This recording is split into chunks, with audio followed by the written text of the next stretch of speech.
Good morning बच्चों। पाठक sir Uttarakhand के online platform पर एक बार फिर से आपका स्वागत है बच्चों। तो लास्ट लेक्चर में बच्चों हमने कुलिंद मुद्राओं के बारे में बात की थी, तो कुलिंद राजवंश का इतिहास हमने जाना था। तो इस वीडियो को अगर आप अभी नया देख रहे हैं तो इससे पहले आपका वो वाला वीडियो आप जरूर देख लीजिएगा जो कुलिंद मुद्राओं के बारे में और कुलिंद शासन के बारे में मैंने बताया है। और आज का जो बच्चों हमारा लेक्चर होने वाला है ये होने वाला है किसके ऊपर, पर्वताकार या पौरव राजवंश के ऊपर। ठीक है बच्चों, तो हम डिस्कस करेंगे आज क्या, पौरव राजवंश यानी कि पर्वताकार राजवंश। ठीक, पर्वताकार ऑब्लिक पौरव राजवंश, पर्वताकार या बच्चों पौरव डायनेस्टी। ठीक है ना।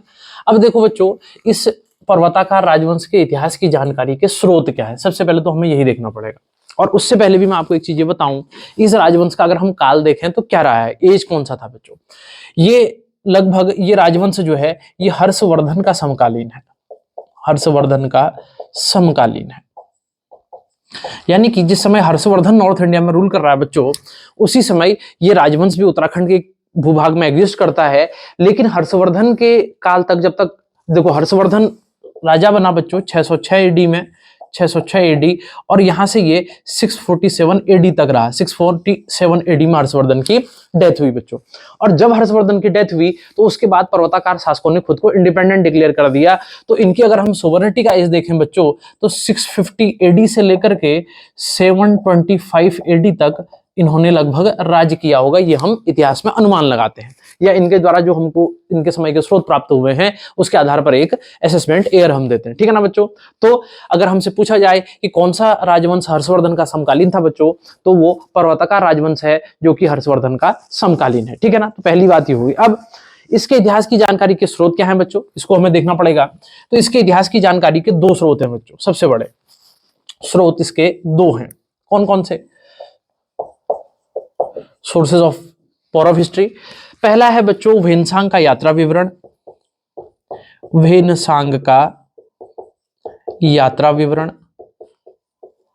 यानी कि ट्रेवल अकाउंट्स ऑफ वेनसांग। और दूसरा है बच्चों तालेश्वर ताम्रपत्र, तालेश्वर ताम्रपत्र यानी कि तालेश्वर कॉपर प्लेट एडिक्ट या कॉपर प्लेट इंस्क्रिप्शन। तो बच्चों इन दोनों के आधार पर ही हमको ये पता चलता है कि इस कालखंड में कोई पर्वताकार नाम की डायनेस्टी ने यहाँ पर रूल किया। ठीक है ना। अब एक एक करके हम इनके बारे में डिस्कस करते हैं बच्चों। देखो वेनसांग ने जब हर्षवर्धन के समय में भारत की यात्रा की तो उस समय बच्चों उस समय उत्तराखंड की भी यात्रा की, और उत्तराखंड के अंदर उसने कुछ जगहों के नाम बताए हैं। कौन कौन से? जैसे देखो एक वो बात करता है बच्चों गोविसाण राज्य की, गोविसाण राज्य। तो गोविसाण राज्य वर्तमान में इसको माना जाता है, वर्तमान में काशीपुर के निकट उज्जैन ग्राम। क्या कहता है वेनसांग इसके बारे में? वेनसांग ये कहता है कि जब वो गोविसाण राज्य पहुंचा तो गोविसाण राज्य में मित्र राजवंश का शासन था। किसका शासन था बच्चों? मित्र राजवंश का शासन था। तो ये इंफॉर्मेशन हमारे लिए यहां से इंपॉर्टेंट हो जाती है कि जब वेनसांग ने गोविसाण राज्य की यात्रा की तो पहली बात तो गोविसाण किसको कहा है? काशीपुर के निकट उज्जैन ग्राम को। लेकिन जनरली क्या होता है उत्तराखंड के किसी भी एग्जाम में जब ये सवाल पूछा जाता है तो काशीपुर को ही हम गोविसाण मानते हैं, प्राचीन। ठीक है ना बच्चों, तो ध्यान रखना है। तो यहाँ पर क्या किया इसने, मित्र राजवंश होने का उल्लेख किया। और बच्चों ये उत्तराखंड में उस समय बौद्ध धर्म के साक्ष्यों के बारे में भी लिखता है। दूसरा राज्य वेनसांग ने बताया बच्चों जिसको वो बोलता है ब्रह्मपुर राज्य। अब आप कहोगे सर ये ब्रह्मपुर राज्य कौन सा है? तो बच्चों ब्रह्मपुर राज्य ही पर्वताकार राज्य है। ठीक है। क्या कहता है हर्षवर्धन? हर्षवर्धन कहता है कि जो ये ब्रह्मपुर राज्य है ये चारों ओर, ब्रह्मपुर जो है इस राज्य की राजधानी है और चारों ओर से पर्वतों से घिरे होने के कारण, कौन बच्चों, ब्रह्मपुर जो है वो चारों ओर पर्वतों से घिरा हुआ है, इसीलिए इसके शासकों को पर्वताकार शासक कहा जाता है। ये कौन कह रहा है बच्चों? ये वेनसांग कह रहा है। क्या कह रहा है कि जो, यानी कि वेनसांग की यात्रा विवरण से हमको क्या पता चल रहा है कि पर्वताकार राजवंश की राजधानी कहाँ है बच्चों? राजधानी ब्रह्मपुर है। अब फिर यहां पर एक बात और निकल करके आ जाती है कि वर्तमान में ये ब्रह्मपुर किसको माना जाए, ये ब्रह्मपुर हम कहां माने? अब जो ज्योग्राफिकल लोकेशन वेनसांग बता रहा है बच्चों, इसके आधार पर अधिकांश इतिहासकार इस बात से सहमत है बच्चों कि वर्तमान में ये ब्रह्मपुर कहीं दूधातोली क्षेत्र में होना चाहिए। कहां होना चाहिए? दूधातोली क्षेत्र में होना चाहिए। क्यों? क्योंकि जो इनके आराध्य देवता हैं ब्रह्मपुर राज्य वालों के विरणेश्वर स्वामी, वो विंसर महादेव माने जाते हैं। और विंसर महादेव कौन सा वाला बच्चों, जो दूधातोली क्षेत्र में स्थित है। ध्यान रखना उत्तराखंड के अंदर विंसर 3 है, एक तो अल्मोड़ा में जो हम विंसर वन्यजीव अभ्यारण्य पढ़ते हैं, एक विंसर वो है। दूसरा बच्चों रानीखेत के पास में सोनी विंसर है, और बच्चों एक दूधातोली क्षेत्र में विंसर महादेव है। तो जिसका संबंध पर्वताकार राजवंश से है वो दूधातोली क्षेत्र का ही कौन सा, विंसर महादेव है बच्चों, इसको ध्यान में रखना। तो क्या कहता है ये कहता है कि ये ब्रह्मपुर राज्य जब पहुंचा तो ये कहता है कि यहां पर इसने 5 बौद्ध मठों को देखा, 5 बौद्ध मठों को देखा। और साथ में ये कहता है बच्चों कि जो ब्रह्मपुर राज्य के निवासी हैं, जो ब्रह्मपुर राज्य के निवासी हैं, ये बड़े गुस्सैल स्वभाव के हैं। क्या कह रहा है, इंपॉर्टेंट है, ध्यान रखना। ये गुस्सैल स्वभाव के लोग हैं। कौन, ब्रह्मपुर राज्य के निवासी गुस्सैल स्वभाव के लोग हैं। तो बच्चों ये बात हमको ध्यान में रखनी है। और ब्रह्मपुर राज्य इसको किसने कहा है, ह्वेनसांग ने कहा है, और कह रहा है कि ब्रह्मपुर इस राज्य की राजधानी है और चारों ओर से पर्वतों से घिरा हुआ क्षेत्र है, इसलिए इसको क्या नाम दे रहा है बच्चों, ये पर्वताकार राजवंश। अब इसके बाद इसने एक बात और की बच्चों, इसको भी हमें देखना है। ये कहता है कि ब्रह्मपुर राज्य के उत्तर में एक सुवर्ण गोत्र देश स्थित है, और सुवर्ण गोत्र देश के उत्तर में सीमांत क्षेत्र में एक स्त्री देश स्थित है। तो क्या नाम बोला इसने, दोनों को हम देखते हैं। इसको मैं मिटा दे रहा हूं, आप इसका स्क्रीनशॉट ले लेना बच्चों। क्या कह रहा है कि ब्रह्मपुर के उत्तर में सुवर्ण गोत्र देश स्थित है, सुवर्ण गोत्र देश स्थित है। और सुवर्ण गोत्र देश के उत्तर में एक स्त्री देश स्थित है। और यह कहता है कि स्त्री देश की शासक जो है, स्त्री देश की शासक एक महिला है। अब अगेन बच्चों यहां पर फिर एक बात समझने वाली है। इसके आधार पर यह बात समझ में आती है कि स्त्री देश की स्थिति कहीं तिब्बत सीमा पर रही होगी। कहां रही होगी बच्चों, कहीं तिब्बत सीमा पर रही होगी। अब मैं ऐसा, हम क्यों बोल रहे हैं ऐसा, मैं या इतिहासकारों ने जो भी बोला है ऐसा क्यों बोला है बच्चों, ऐसा इसलिए बोला है क्योंकि आगे चल करके राहुल सांकृत्यायन ने एक यात्रा वृत्तांत लिखा बच्चों, किन्नौर देश की यात्रा। और किन्नौर देश की यात्रा जो है वो हिमाचल के एक क्षेत्र की यात्रा करके लिखा गया वृत्तांत है। और उस किन्नौर देश की यात्रा में राहुल सांकृत्यायन लिखते हैं कि इस क्षेत्र में महिलाओं को काफी सारे सामाजिक दृष्टि से ज्यादा अधिकार प्राप्त हैं पुरुषों की तुलना में। तो यानी कि ये इस चीज को इंडिकेट करता है कि आज भी उस कल्चर के अवशेष कहीं ना कहीं हिमालयी क्षेत्र की जनजातियों में पाए जाते हैं। जैसे बच्चों जौनसारी जनजाति में भी अगर हम देखें तो महिलाओं की स्थिति ज्यादा सुदृढ़ है पुरुषों की तुलना में। क्यों, ट्राइबल समाज में जनरली सामान्य समाजों की तुलना में जनजाति क्षेत्रों में महिलाओं को क्या होते हैं बच्चों, ज्यादा अधिकार प्राप्त होती हैं। और ट्राइबल सोसाइटी में women independence in compare to our society बच्चों थोड़ी सी ज्यादा है। ठीक है ना, ये बात आपको ध्यान में रखनी है। तो किसकी बात कर रहा है बच्चों, एक ब्रह्मपुर राज्य की बात कर रहा है, उसके उत्तर में सुवर्ण गोत्र देश को बता रहा है, और सुवर्ण गोत्र देश के उत्तर में क्या बता रहा है बच्चों, स्त्री देश को बता रहा है। और यहां पर कुछ बौद्ध मठों का भी उल्लेख करता है। ठीक है ना, अब आगे बढ़ते हैं बच्चों।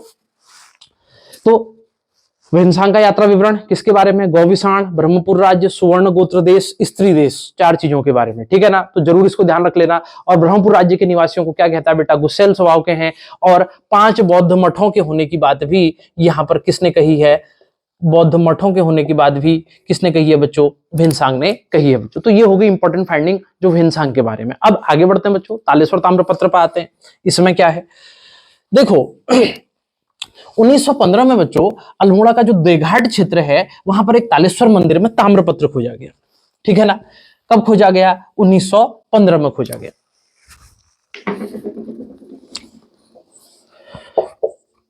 1915 में देघाट के निकट एक तालेश्वर मंदिर है बच्चों, यहां से इस ताम्रपत्र की खोज हुई। और जब इस ताम्रपत्र की खोज हुई तो इस पर हमको कुछ नाम मिले शासकों के। किन किन के नाम मिले ये इंपॉर्टेंट है, ध्यान रखना कौन कौन से शासक। एक नाम मिला बेटा हमको विष्णुवर्मन, एक नाम मिला बच्चों हमको अग्निवर्मन, एक नाम मिला बच्चों हमको द्युतिवर्मन, और एक नाम मिला बच्चों हमको इसमें वृषवर्मन। कौन कौन से शासकों के नाम मिले हैं, अग्निवर्मन, विष्णुवर्मन, द्युतिवर्मन और वृषवर्मन। तो ये शासकों के नाम हैं जो यहाँ के ताम्रपत्र से हमको प्राप्त हुए हैं। तो बच्चों रिसेंटली यूके ट्रिपल एस के किसी एग्जाम में पूछा गया था, उसने इसी से कुछ सवाल पूछा था, एग्जैक्टली मुझे भी याद नहीं आ रहा, तो इसमें कुछ पर्वताकार शासकों के नाम दिए गए थे। शायद ये सवाल उसने पूछा था कि निम्न में से कौन सा नाम तालेश्वर ताम्रपत्र में उल्लिखित नहीं है, ऐसा कोई सवाल था। तो ये 4 नाम हैं तालेश्वर ताम्रपत्र के अंदर बच्चों, इसके अलावा जो भी नाम आएगा वो तालेश्वर ताम्रपत्र में उल्लिखित नहीं है। और 1915 में इसको देघाट के निकट, देघाट कहाँ है बच्चों, अल्मोड़ा में, अल्मोड़ा डिस्ट्रिक्ट में पड़ता है, तो इसके निकट इस ताम्रपत्र को खोजा गया। और ये ताम्रपत्र बच्चों वर्तमान में लखनऊ संग्रहालय में सुरक्षित है। कहां पर सुरक्षित है, लखनऊ संग्रहालय। कहां सुरक्षित है, लखनऊ संग्रहालय। तो जो बच्चे मेरा वीडियो देख रहे होंगे उनके लिए मैं क्वेश्चन इसमें देता हूं बच्चों, तालेश्वर ताम्रपत्र की भाषा बतानी है आपको। अगर आप कहीं इसके बारे में पढ़ रहे होंगे तो आपको यह बताना है कि जो तालेश्वर ताम्रपत्र हमको प्राप्त हुआ है इसकी भाषा क्या है, ठीक है ना। अब इसमें और क्या कहा गया है बच्चों, तालेश्वर ताम्रपत्र से हमको एक चीज और पता चलती है कि पर्वताकार शासक बच्चों महाराजाधिराज परम भट्टारक की उपाधि धारण करते थे। यानी कि टाइटल क्या था इनका, महाराजाधिराज परम भट्टारक। कहां से पता चल रहा है हमको, तालेश्वर ताम्रपत्र से। एक चीज और पता चलती है इस ताम्रपत्र से बच्चों हमको कि पर्वताकार शासक स्वयं को गौ ब्राह्मण हितैषी कहते थे। बहुत इंपॉर्टेंट है ये, गौ ब्राह्मण हितैषी कहते थे। यानी कि ये स्वयं को क्या कह रहे हैं बच्चों, सेवियर ऑफ काव एंड ब्राह्मणास, यानी कि ब्राह्मण और गौ के हितों की रक्षा करने के लिए ये अपने आप को कहते हैं। और इस ताम्रपत्र से हमको एक जानकारी और प्राप्त होती बच्चों कि इनके आराध्य देवता जिनकी ये पूजा करते हैं, इनके आराध्य देवता वीरणेश्वर स्वामी थे। कौन थे, वीरणेश्वर स्वामी थे। और वीरणेश्वर स्वामी को वर्तमान का विंसर महादेव माना जाता है, विंसर महादेव माना जाता है। और विंसर महादेव कहाँ है बेटा, पौड़ी जनपद में दूधातोली क्षेत्र। बहुत इंपॉर्टेंट क्वेश्चन हो जाता है ये, जरूर इसको ध्यान रखिएगा। कहाँ है बच्चों, विंसर महादेव पौड़ी जनपद के दूधातोली क्षेत्र में स्थित है और इनके आराध्य देवता है ये वीरणेश्वर स्वामी, ठीक है ना बच्चों। तो ये बात हमको सारी कहां से पता चल रही है, तालेश्वर ताम्रपत्र से। अब देखो पर्वताकार राजवंश का इतिहास ही इतना है। क्यों, वेन्सांग ने जितने यात्रा विवरण दिए वो हमने आपको बता दिए। तालेश्वर ताम्रपत्र से जो इंपॉर्टेंट फाइंडिंग्स इनके बारे में है, जो इसमें से पढ़ा गया है बच्चों, वो सारा का सारा मैंने आपको बता दिया। राजाओं के नाम, इनकी उपाधि, इनके आराध्य देवता, गौ ब्राह्मण हितैषी स्वयं को कहते हैं, और विंसर महादेव, ये सारी बातें इसके अंदर से निकल करके आती हैं बच्चों। अब सवाल ये उठता है, क्या इनके प्रशासन के संदर्भ में भी कुछ जानकारी हमको यहाँ से प्राप्त होती है? तो बच्चों जरूर, यहां से हमको इनके प्रशासन के संदर्भ में भी जानकारी प्राप्त होती है। तो प्रशासन में कुछ अधिकारियों के नाम आए हैं, तो उनको हमने देखना है, ठीक है बच्चों। तो इसको आप इसका स्क्रीनशॉट ले लीजिएगा, ये सारी की सारी इंफॉर्मेशन एग्जाम के पॉइंट ऑफ व्यू से बहुत इंपॉर्टेंट है। आगे बढ़ते हैं बच्चों। तो अगला हेडिंग हम डालेंगे पर्वताकार राजवंश का प्रशासन, इनका एडमिनिस्ट्रेशन, इनका एडमिनिस्ट्रेशन यानी कि इनका प्रशासन।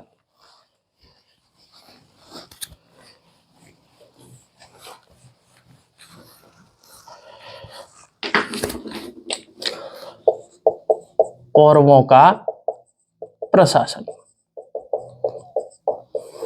तो प्रशासन की जानकारी कहां से मिल रही है बच्चों? जानकारी तालेश्वर ताम्रपत्र।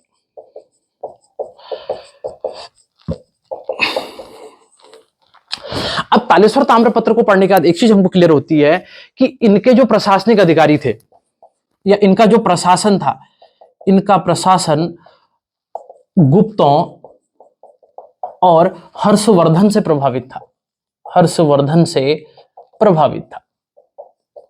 अब अगर हमसे ये पूछा जाए कि दोनों में भी अधिक प्रभाव किसका था, तो अधिक प्रभाव बच्चों हर्षवर्धन का था। इनके प्रशासन में अधिक प्रभाव किसका है बच्चों? हर्षवर्धन का है। तो राजा बच्चों, जो राजा है ये केंद्रीय प्रशासन का प्रधान होता है, केंद्रीय प्रशासन का प्रधान होता है। और राजा, मैंने पीछे ही आपको बताया, महाराजाधिराज परम भट्टारक की उपाधि धारण करता है, जो इसकी सोवर्निटी को बताता है, ठीक है ना। अब भट्टारक शब्द का अर्थ, दो चीजें होती हैं बच्चों, भट्टारक शब्द का अर्थ राजा भी होता है और भट्टारक शब्द का अर्थ सूर्य भी होता है। प्लीज इसको ध्यान रखना, ये भट्टारक शब्द आगे कतूरी ताम्रलेखों में भी आता है, वहां भी उनके लिए परम भट्टारक महाराजा धीराज परमेश्वर, कतूरियों के ताम्रपत्र में उनकी उपाधि लिखी हुई है कतूरी शासकों की, तो भट्टारक शब्द वहां भी आता है। इसीलिए बीडी पांडे कहते हैं कि कतूरी शासक सूर्यवंशी हैं, क्योंकि भट्टारक का मतलब राजा और सूर्य दोनों होता है बच्चों। तो ये इनकी उपाधि है। और राजा अपनी सहायता के लिए बच्चों एक मंत्री परिषद की नियुक्ति करता है। किसकी नियुक्ति करता है? मंत्री परिषद की नियुक्ति करता है। और इस मंत्री परिषद में कुछ इंपॉर्टेंट अधिकारी होते हैं जिनके नाम हमको देखने हैं। तो सबसे पहला अधिकारी कौन है बच्चों? सबसे पहला अधिकारी इनके मंत्री परिषद का देखते हैं, तो इसको मैं मिटा दे रहा हूं, इसको आप नोट डाउन कर लीजिएगा।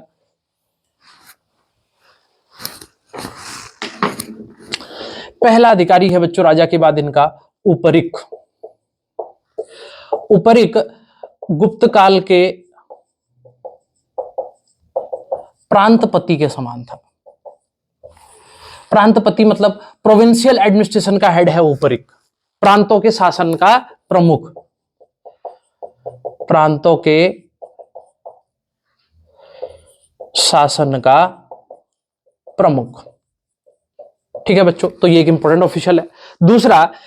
दूसरा अधिकारी की अगर हम बात करें बच्चों, ये है बलाध्यक्ष। तो बलाध्यक्ष बच्चों सैन्य प्रमुख यानी कि सैन्य बल का प्रमुख होता था, सैन्य बल का प्रमुख। एक तरह से हम कह सकते हैं बच्चों कमांडर इन चीफ की भूमिका में होता था। कौन? बलाध्यक्ष। ठीक है। तीसरा बच्चों आ जाता है हमारा कोटाधिकरण। कोटाधिकरण, तो कोटाधिकरण नाम का जो अधिकारी है ये सिक्योरिटी इंचार्ज ऑफ फोर्ट्स यानी कि दुर्गों की सुरक्षा का प्रभारी अधिकारी है। तो क्या करता था? दुर्गों की सुरक्षा का कार्य। कौन बच्चों? कोटाधिकरण क्या करता है? दुर्गों की सुरक्षा का कार्य करता है कोटाधिकरण। इसके बाद बच्चों अगला अधिकारी होता है दंडपाशिक।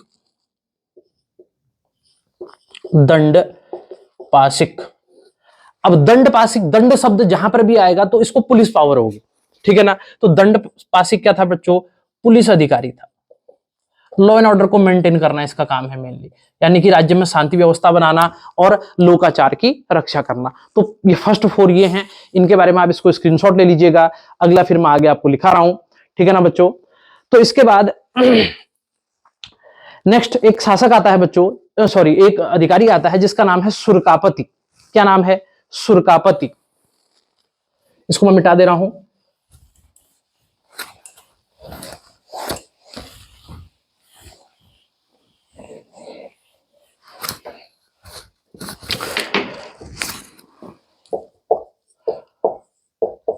सुरकापति, सुरकापति बच्चों राज परिवार के भोजनालय का प्रमुख अधिकारी होता था। भोजनालय का प्रमुख अधिकारी होता था, यानी कि हम क्या कह सकते हैं, जो रॉयल मेस होता था उसका इंचार्ज होता था, ठीक है ना। इसके बाद बच्चों एक अधिकारी होता था जिसका नाम होता था कार्गिक। कार्गिक राजा तक प्रार्थना पहुंचाने का कार्य करता था, पहुंचाने का कार्य करता था। यानी कि दरबार में जो भी कंप्लेन लेकर के आएगा वो कार्गिक के पास अपनी बात रखेगा और कार्गिक उस बात को बच्चों कहां पहुंचाएगा? राजा तक पहुंचाएगा। तो कार्गिक क्या करता है? एक तरीके से मैसेंजर ऑफ गॉड है, मैसेंजर ऑफ रूलर है, गॉड नहीं, ठीक है ना। गॉड तो राम रहीम था, तो मैसेंजर ऑफ रूलर है। तो क्या मैसेज क्या करता है बच्चों? जो भी दरबार में प्रार्थना लेकर के आएगा, जो कोई कंप्लेन लेकर के आएगा, उसको राजा तक पहुंचाने का कार्य किसके द्वारा किया जाता है बच्चों? कार्गिक द्वारा किया जाता है। इसके बाद एक शासक होता है बच्चों, एक होता है जिसका नाम है प्रतिहार। एक ऑफिशियल है जिसका नाम है प्रतिहार। तो ये राज परिवार का सुरक्षा अधिकारी होता था, सुरक्षा अधिकारी। क्या होता है बच्चों? ये राज परिवार का प्रमुख सुरक्षा अधिकारी होता है। कौन? प्रतिहार, ठीक है ना। तो ये कुछ इंपॉर्टेंट ऑफिशियल्स के नाम जो इनके ताम्रपत्रों से हमको प्राप्त हुए हैं वो मैंने आपको बताए। अब थोड़ा सा 1-2 नाम और भी हैं और थोड़ी सी जानकारी और भी है बच्चों, उसको हम आगे लिखते हैं। अब थोड़ा सा बच्चों हम इनकी आर्थिक स्थिति के बारे में देखें तो क्या है, इसको आप नोट डाउन कर लीजिएगा बच्चों।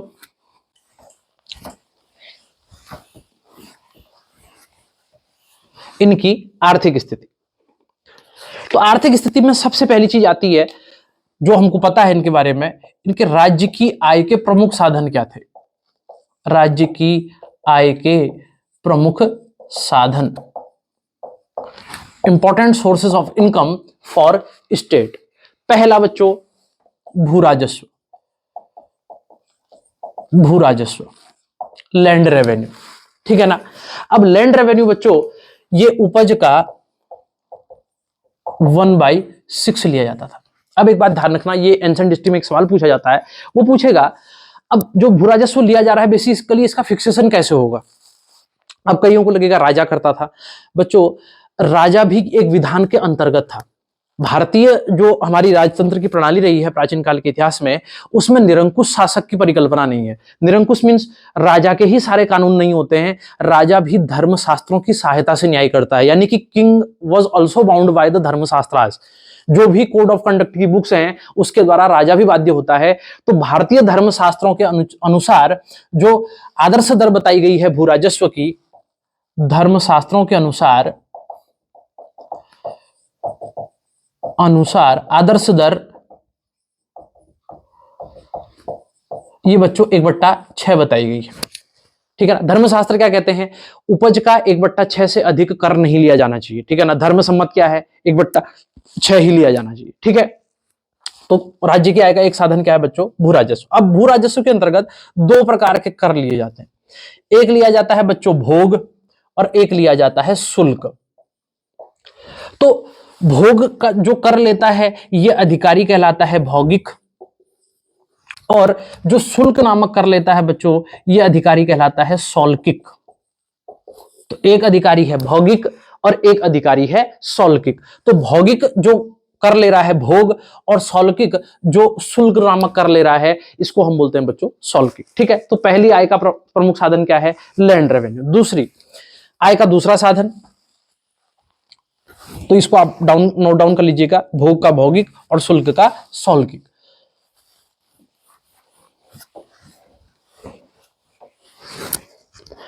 आय का दूसरा साधन वन्य उत्पादों व खानों से प्राप्त आय, खानों से प्राप्त आय। Income from forest produce and mines, यानी कि वन्य उत्पादों से और खानों से भी राज्य को आय प्राप्त होती है। तो ये भी राज्य की आय का एक प्रमुख साधन है। और तीसरा प्रमुख साधन है बच्चों भूतांत्रिक व्यापार से होने वाली आय, भूतांत्रिक व्यापार से होने वाली आय, ठीक है ना। तो अब कई लोगों को लगेगा क्या सर तब भी भूटांत्रिक व्यापार होता था, बिल्कुल होता था बेटा। जो ये भूटांत्रिक कम्युनिटी के लोग हैं ये हमारे हिमालयी क्षेत्र की बहुत प्राचीन जनजाति है। इनके बारे में ये कहना हम एग्जैक्टली कह नहीं सकते कि कितने हजार सालों से निवास कर रहे हैं। हम ये भी जरूर कह सकते हैं कि जब से हिमालयी क्षेत्र में किसी ह्यूमन कम्युनिटी का एग्जिस्टेंस है, किसी मानव समुदाय का एग्जिस्टेंस है बच्चों, तब से भूटिया जनजाति के लोग भी यहाँ पर रहते हैं। और उत्तराखंड की सबसे समृद्ध जनजाति एक समय पर यह जनजाति रही है। इनका कितना ग्लोरियस हिस्ट्री रहा है मैं आने वाले क्लास में आपको बताऊंगा आगे। और कितना अच्छा इनका कम्युनिटी बैंकिंग सिस्टम। जब बच्चों भारत में किसी बैंकिंग सिस्टम की परिकल्पना नहीं की जा सकती थी, उस समय भूटांत्रिक ट्राइब के पास अपना एक कम्युनिटी बैंकिंग सिस्टम था जो इनके समाज में गरीब वर्गों को आगे बढ़ाने में बहुत भूमिका निभाता था, ठीक है ना। उसको भी हम आगे पढ़ेंगे, ठीक है। तो ये बच्चों सारे के सारी चीजें ये इसके बारे में ध्यान रखना। तो आय के 3 प्रमुख साधन है, भू राजस्व से प्राप्त होने वाली आय, वन्य उत्पादों से प्राप्त होने वाली आय और भूतांत्रिक व्यापार से प्राप्त होने वाली आय। बच्चों एक बात हमको और ध्यान रखनी है, क्या जो इस काल में भूमि है बच्चों वो 2 भागों में विभाजित है, ठीक है। क्या भूमि 2 भागों में विभाजित है। Land were divided into 2 parts. एक भूमि है बच्चों केदार और एक भूमि है सारी। एक का नाम क्या है केदार और एक का नाम है बच्चों सारी। तो केदार क्या है बच्चों, केदार सिंचित भूमि है यानी कि इरिगेटेड लैंड है। और सारी क्या है बच्चों, ये असिंचित भूमि है, असिंचित भूमि है, ठीक है ना। क्या है तो पर्वताकार शासक में, पर्वताकार काल में इनके शासन के समय पर भूमि दो भागों में विभाजित थी बच्चों। एक है केदार, जो सिंचित भूमि को यानी कि इरिगेटेड लैंड को केदार कहा जाता है, और नॉन इरिगेटेड लैंड को यानी कि असिंचित भूमि को सारी कहा जाता है। बहुत इंपॉर्टेंट पॉइंट हो जाता है और इसको ध्यान में रखिएगा। और एक बात विन्सांग ने जो इनके बारे में और लिखी है बच्चों, तो विन्सांग कहता है, विन्सांग के अनुसार पर्वताकार शासक व्यापार को महत्व देते थे। तो कहने का मतलब क्या है, व्यापार भी ये लोग करते होंगे। अब भले ही इनके इतिहास के बारे में इतनी डिटेल में जानकारी हमको नहीं है बच्चों, तो विन्सांग क्या कह रहा है कि ये लोग जो पर्वताकार शासक है बच्चों, ये क्या करते हैं, व्यापार को भी महत्व देते हैं। तो इनके बारे में जितनी हिस्टोरिकल फाइंडिंग है वो सारी की सारी मैंने आपको बता दी, इंपॉर्टेंट पॉइंट्स जो भी थे बच्चों। अब देखो, कंटेंट हमें जितना भी पढ़ना है बच्चों वो सॉलिड पढ़ना है, केवल अपने पर बोझ नहीं बनाना है कंटेंट को कि हम कुछ भी, हमको किताब मिल रही है हम वो सब पढ़े जा रहे हैं। अगर हम ऐसा करेंगे तो हम, ज्ञान तो हमें बहुत हो जाएगा लेकिन शायद हमारा सिलेक्शन ना हो पाएगा भी, ठीक है ना। तो बच्चों को जिनको सिलेक्शन लेना है या जिनको अच्छे से तैयारी करनी है उनको टू द पॉइंट ही तैयारी करनी है, हाँ, लेकिन किसी चीज को समझने के लिए, उसके बैकग्राउंड को जानने के लिए कुछ बेसिक चीजें भी हमको जानना हमेशा एसेंशियल होता है। तो वो सारी चीजें भी मैं आपको क्लास में बताते हुए चलता हूं बच्चों। अब अगले इस जो हमारी उत्तराखंड हिस्ट्री की मैंने लेक्चर सीरीज आपके लिए चलाई है बच्चों, इस लेक्चर सीरीज में जो हमारा अगला लेक्चर होने वाला है बच्चों, ये होगा हमारा कत्यूरी डायनेस्टी पर, यानी कि कार्तिकीपुर राजवंश के ऊपर। ये लेक्चर हमारा थोड़ा सा बड़ा होगा क्योंकि इसमें थोड़ा सा हमको डिटेल में चीजों को ज्यादा पढ़ना है। अब बच्चों एक चीज होगी उत्तराखंड के इतिहास में, जैसे जैसे हम अब यहाँ क्लास में आगे बढ़ते जाएंगे, अब यहाँ से जैसे जैसे हमारे नए नए राजवंश आते जाएंगे तो उत्तराखंड का इतिहास भी थोड़ा सा डिटेल्ड होता जाएगा। क्यों बच्चों? क्योंकि स्रोत ज्यादा मिलने लगेंगे, उनके बारे में जानकारियां अधिक मिलने लगेंगी, तो इतिहास भी हमारा धीरे धीरे थोड़ा सा ब्रॉड होता जाएगा, ठीक है ना। तो आगे हम जैसे जैसे बढ़ेंगे इतिहास में उतनी क्लैरिटी आती जाएगी। ये पर्वताकार शासन तक का जो हमने इतिहास पढ़ा है बच्चों, यहाँ पर थोड़ा सा क्लैरिटी कम है, एविडेंसेस बहुत लिमिटेड हैं कि इनके बारे में हम इतिहास को जो जानने के साधन है वो हम कैसे जाने, कहां से इनके बारे में ज्यादा डिटेल जानकारी प्राप्त करें, तो इस पर बहुत सारी रिसर्च होना भी बाकी है बच्चों, ठीक है ना।